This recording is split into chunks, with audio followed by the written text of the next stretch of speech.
Dan untuk membahas lebih lengkap mengenai keunggulan suku tabungan seri 12 ini, kita sudah terhubung dengan Bapak Suharyanto, Kasubdit Analisis Keuangan dan Pasar SBSN, DJPPR Kementerian Keuangan. Selamat siang Pak Suharyanto, apa kabar Bapak hari ini? Selamat siang, baik, sehat.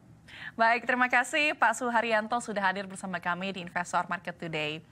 Pak Suharyanto, sebagai edukasi juga untuk para investor pemula dan juga untuk para pemirsa di rumah, mungkin bisa dielaborasi terlebih dahulu Pak. Sebenarnya apa ini suku negara dan perbedaannya dari produk investasi lain ini apa saja? Ya, baik, terima kasih. Jadi memang sukuk negara ini yang biasa juga kita sebut sebagai surat berharga syariah negara, merupakan surat berharga yang diterbitkan berdasarkan prinsip syariah gitu. Ya. Nah, bisa diterbitkan dalam mata uang rupiah maupun dalam mata uang asing ya, atau falas gitu. Nah, hasil dari sukuk negara ini penerbitannya itu digunakan sebagai dasar untuk pembiayaan APBN dan juga untuk pembangunan infrastruktur gitu. Dan tentunya pembangunan infrastruktur ini yang nantinya akan berdampak kepada masyarakat luas ya, untuk menggerakkan ekonomi masyarakat luas. Dan kalau kita lihat perbedaannya dibandingkan instrumen investasi lain atau produk investasi lainnya, Ya. yang pertama tentunya aman ya, karena dijamin oleh undang-undang. Lalu yang kedua sesuai syariah, jadi buat sahabat sukuk yang memang punya preferensi terkait dengan syariah, ini memang produk yang layak. Ya. Lalu yang kedua adalah mudah dan terjangkau, karena memang kita bisa beli melalui platform ISBN online, sehingga bisa beli dimanapun dan kapanpun gitu. Lalu juga yang nggak kalah penting adalah imbalannya sangat menarik. Tadi sudah sebutkan bahwasannya untuk tenor 2 tahun itu 6,4%, lalu untuk tenor 4 tahun itu adalah 6,55%. Dan yang nggak kalah menarik lagi adalah tentunya tarif pajak yang cukup rendah dibandingkan dengan deposito. Jadi kalau untuk ST12 ini tarif pajaknya adalah 10% gitu ya. Lalu kalau untuk deposito mungkin 20%. Jadi sangat menarik saya kira. Oke, baik. Jadi memang ini salah satu produk investasi yang aman, mudah, dan juga terjangkau.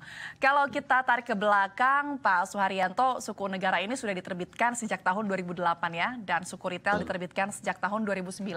Sampai dengan saat ini sudah ada berapa, Pak, total suku negara yang diterbitkan? Iya, jadi total yang sudah diterbitkan sampai dengan data kami di 16 Mei 2024 ya, itu sudah sebesar 2.643,43 triliun gitu ya. Dengan total outstanding itu sebesar 1.543,63 triliun.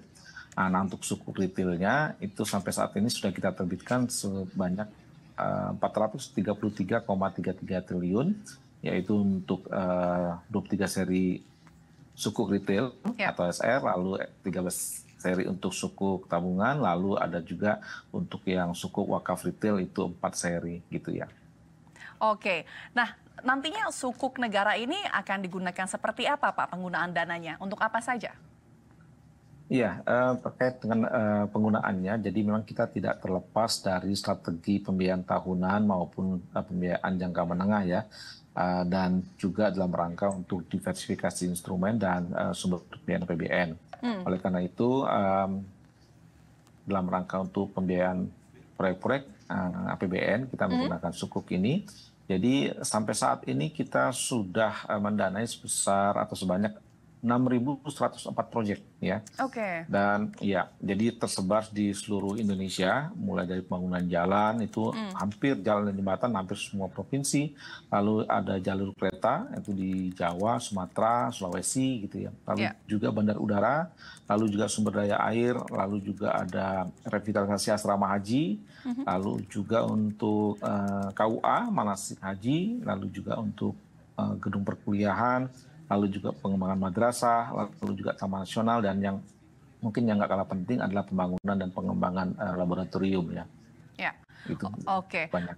Ini berarti penggunaan suku negara ini digunakan untuk pembangunan nasional. Nah, tadi Bapak sudah menyebut bahwa di antaranya ini ada membangun jalan tol, lalu juga membangun rel kereta, dan juga berbagai tadi infrastruktur lainnya. Tapi kalau kita lihat secara data historisnya, sebenarnya sektor pembangunan apa Pak yang paling mendominasi yang dibiayai oleh sukuk negara ini? Apakah di infrastruktur konektivitas atau pendidikan atau di sektor lain mungkin? Iya, jadi kalau data yang kita coba lihat ya, jadi dari sisi nominal memang banyak berfokus di sektor perhubungan dan infrastruktur dan termasuk konektivitas gitu ya, itu yang paling banyak gitu ya. Tapi kalau dari sisi jumlah proyeknya, dari sisi nominalnya ya proyeknya itu terbanyak adalah dalam rangka pemerataan pendidikan ya, termasuk juga pengembangan SDM Indonesia. Jadi pendidikan dan keagamaan itu cukup banyak gitu ya. Iya. Oke, baik. Berarti memang digunakan untuk infrastruktur konektivitas dan juga pendidikan serta agama. Nah, di satu sisi selain menggunakan sukuk negara tentunya untuk mengoptimalkan sumber pembiayaan maksud kami, Kementerian Keuangan juga terus berupaya ya Pak ya untuk melakukan kreatif dan inovatif financing. Kita akan membahas terkait dengan hal tersebut usai jeda, Pak Suharyanto. Pemirsa Investor Market Today akan kembali usai jeda, tetaplah bersama kami. Anda masih bersama kami di Investor Market Today. Kita akan melanjutkan dialog bersama dengan Bapak Suharyanto, Kasubdit Analisis Keuangan dan Pasar SBSN DJPPR Kementerian Keuangan. Pak Suharyanto, tadi kita sudah membahas ya, sukuk negara ini digunakan untuk pembiayaan apa saja. Nah, di sisi lain juga pasti dari pemerintah untuk mengoptimalkan sumber pembiayaan juga Kementerian Keuangan terus berupaya untuk melakukan kreatif dan inovatif financing. Bisa dielaborasi Pak, apa saja yang dilakukan oleh Kementerian Keuangan untuk mengoptimalkan sumber pembiayaan ini melalui tadi kreatif dan inovatif financing? Ya, betul sekali. Jadi memang dalam rangka pemenuhan pembiayaan ini kita harus melakukan kreatif dan inovatif financing ya, dalam rangka sinergi, kolaborasi antara skema pembiayaan untuk membiayai suatu proyek gitu ya. Nah, beberapa yang sudah kita lakukan, salah satunya adalah proyek financing sukuk, yaitu di mana SBSN ini digunakan secara langsung untuk membiayai kegiatan proyek tertentu yang telah dialokasikan dalam APBN yang biasa kita sebut dengan earmark. Ada juga yang inovasi yang kita buat adalah green sukuk, baik diterbitkan di pasar global gitu ya, maupun untuk retail yang saat ini kita sedang jalankan dengan ST12 ini, itu menggunakan skema green sukuk. Lalu juga kita menggunakan SBN retail online, di mana ini kita lakukan dalam rangka meningkatkan financial inclusion serta memudahkan investor untuk berinvestasi gitu ya. Lalu juga kita menerbitkan cash wakaf link sukuk, yaitu dalam rangka membantu pengembangan investasi sosial. Lalu juga SDG bond gitu ya. Saat ini kita berproses. Lalu juga yang nggak kalah penting adalah blended finance dengan skema KPBU, jadi kerjasama antara pemerintah dengan badan usaha, dan ini sudah banyak kita lakukan. Di antaranya adalah ada proyek SPAM Umbulan Jawa Timur, lalu juga ada proyek kereta api di Makassar, lalu juga proyek pengelolaan sampah ya, di Legok Nangka gitu. Jadi banyak hal yang sudah dilakukan dalam rangka kreatif dan inovatif financing ini. Oke, di sisi lain kita kembali lagi ke sukuk tabungan. Kemarin pada penerbitan ST11 ini sebelumnya telah sukses ya Pak ya menjangkau investor di semua generasi, hampir di seluruh wilayah Indonesia. Nah, lantas bagaimana Bapak melihat capaian untuk penerbitan ST12 kali ini? Ya, alhamdulillah ya. Jadi kehadiran SBN Retail ini disambut baik sekali oleh masyarakat. Jadi kami mengamati perilaku investor itu yang memang mereka ingin melakukan investasi pada instrumen yang aman. Lalu yang kedua tentunya instrumen yang menguntungkan, dan yang ketiga adalah liquid. Maka dari itu instrumen SBN ini kami harap dapat memenuhi ekspektasi dari masyarakat. Dan juga kebetulan kita mengambil tagline, yaitu pilihan berharga untuk masa depan sejahtera, juga dan mengusung tema bersama lestarikan bumi kita. Jadi kita berharap investor juga mempunyai minat ya yang cukup kuat untuk bersama-sama mengatasi dampak dari perubahan iklim. Jadi kita berharap ini adalah instrumen yang cocok buat sahabat sukuk ya, untuk ikut serta memperbaiki perubahan iklim. Gitu ya. Oke, baik. Kalau bisa dielaborasi Pak, pemerintah ini sudah menerbitkan suku tabungan seri ST12, yang berarti pemerintah sudah menerbitkan sebanyak 11 seri suku tabungan. Nah kalau untuk ST12 kali ini apa keunggulannya dari seri sebelumnya Pak? Mungkin secara keseluruhan tidak banyak berbeda, baik dari sisi tenor gitu ya, lalu juga dari sisi jumlah pembelian minimum dan maksimumnya, yaitu 1 juta minimum gitu ya. Ya. Lalu juga untuk tradability-nya itu juga karena non tradable artinya sama juga dengan seri yang sebelumnya. Lalu juga jenis dan akadnya juga tidak ada berbeda.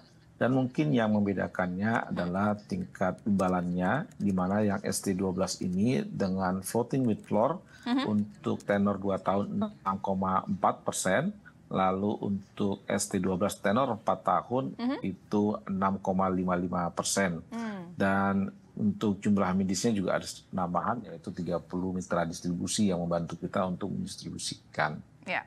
Oke, itu kalau dari keunggulannya. Kalau dari sisi resiko, meskipun tadi kita sudah membahas kalau memang suku tabungan ini relatif aman, mudah dan terjangkau. Apakah ada resiko untuk berinvestasi di suku tabungan, khususnya di ST12 ini? Iya, tentunya mungkin bagi sahabat suku sebagai investor wajib tahu ya ketika berinvestasi terkait dengan resiko yang nantinya mungkin akan dihadapi. Kita sampaikan bahwasanya tentunya ada resiko gagal bayar ya. Ini mungkin investasi yang secara umum ya. Jadi kita harus mengetahui bahwasanya potensi resiko gagal bayar itu ada. Namun demikian untuk ST12 ini karena dijamin oleh undang-undang, dan insya Allah kita pastikan bahwasanya resiko gagal bayar itu tidak terjadi gitu ya. Terus yang kedua tentunya ada risiko likuiditas gitu ya. Artinya di mana ketika investor ada kesulitan untuk menjual produknya, dan kebetulan kalau ST12 ini adalah suku tabungan yang non tradable, tidak dapat diperjualbelikan, tapi kami memberikan suatu fitur yang namanya early redemption, di mana bagi sahabat suku investor yang mau melakukan penjualan kembali itu bisa dilakukan dengan fitur early redemption gitu ya. Jadi bisa dicairkan lebih cepat. Lalu yang berikutnya tentunya ada risiko pasar atau market risk, di mana risiko pasar ini akan bagi sahabat suku investor yang mungkin yang ada di secondary gitu ya. Nah untuk risiko pasar ini khusus yang ST12-nya ke suku tabungan tidak terjadi karena memang non tradable gitu ya. Jadi sudah ditetapkan kuponnya floating with floor, jadi tidak berpengaruh dengan risiko pasar gitu. Oke, baik. Jadi minim risiko, ya. Tadi jadi minim risikonya ya. Baik, berarti memang dari segi resiko minim ya Pak ya, dan juga relatif aman. Oke, Pak Suharyanto, tadi Anda menyebut juga dari Kementerian Keuangan juga mempelajari ya perilaku investor. Kalau untuk ST12 ini apakah ada generasi atau kelompok umur tertentu Pak yang terlihat lebih interest, lebih tertarik dengan ST12 ini? Iya, kita coba memetakan basis investor kita gitu ya. Memang kalau secara volume pembelian tentunya ini lebih banyak dilakukan oleh generasi Gen X gitu ya. Tapi kalau dari sisi jumlah investornya gitu ya, ini memang banyak dipetakan dikuasai oleh generasi muda kita, Gen Z maupun Gen Y gitu, dan Gen Z gitu ya. Jadi tentunya kita sangat berharap sekali partisipasi dari semua investor, dan termasuk kita mendorong untuk generasi muda kita untuk bisa melakukan pembelian ini lebih banyak lagi gitu.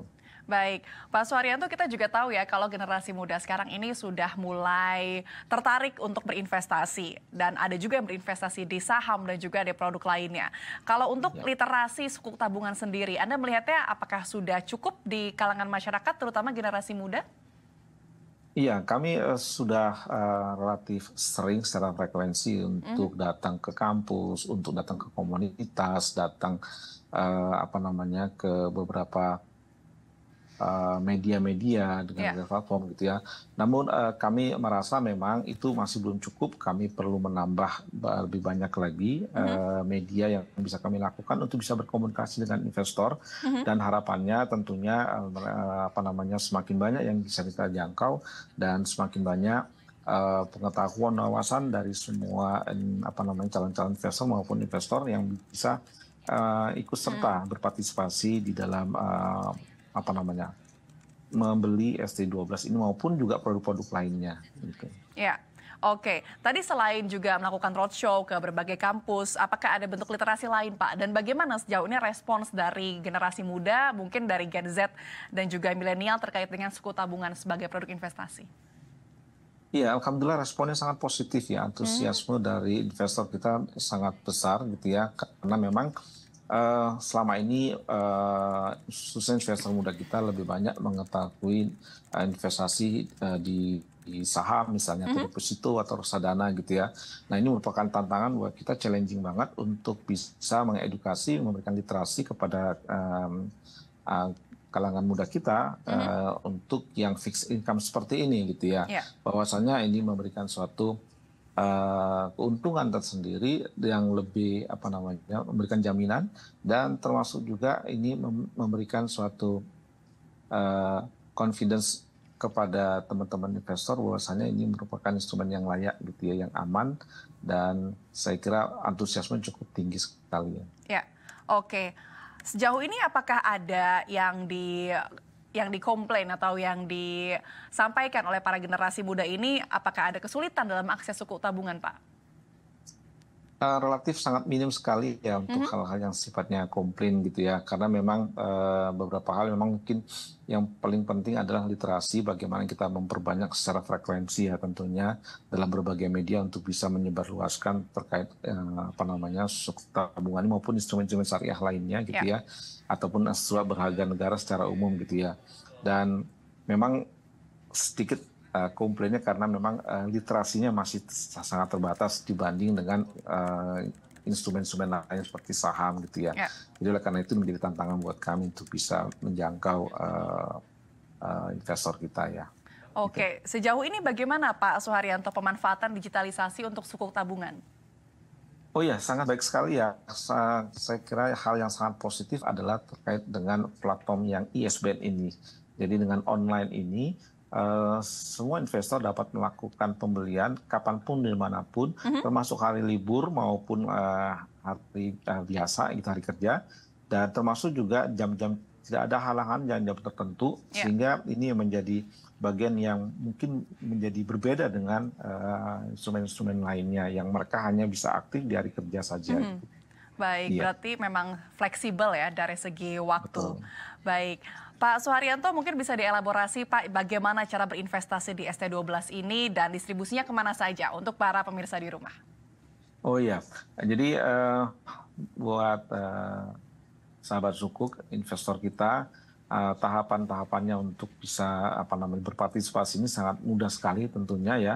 Yang pertama kita melakukan registrasi, jadi buat teman-teman yang memang belum memiliki single investor identification, itu sebaiknya melakukan registrasi terlebih dahulu, dan tentunya nanti akan dibantu oleh mitra distribusi kalau memang ada kesulitan gitu ya. Terus yang kedua tahapannya adalah melakukan pemesanan gitu ya. Jadi nanti ada proses pemesanan di mana ada kode billing tertentu untuk bisa mengkoneksikan dengan pembayarannya. Jadi setelah pemesanan lalu melakukan proses pembayaran, dan nanti akan terbit yang namanya NTPN, adalah nomor transaksi penerimaan negara. Nah di situ mengkonfirmasi bahwasannya Bapak Ibu, teman-teman, sahabat suku sudah sebagai investor untuk melakukan pembelian sejumlah tertentu.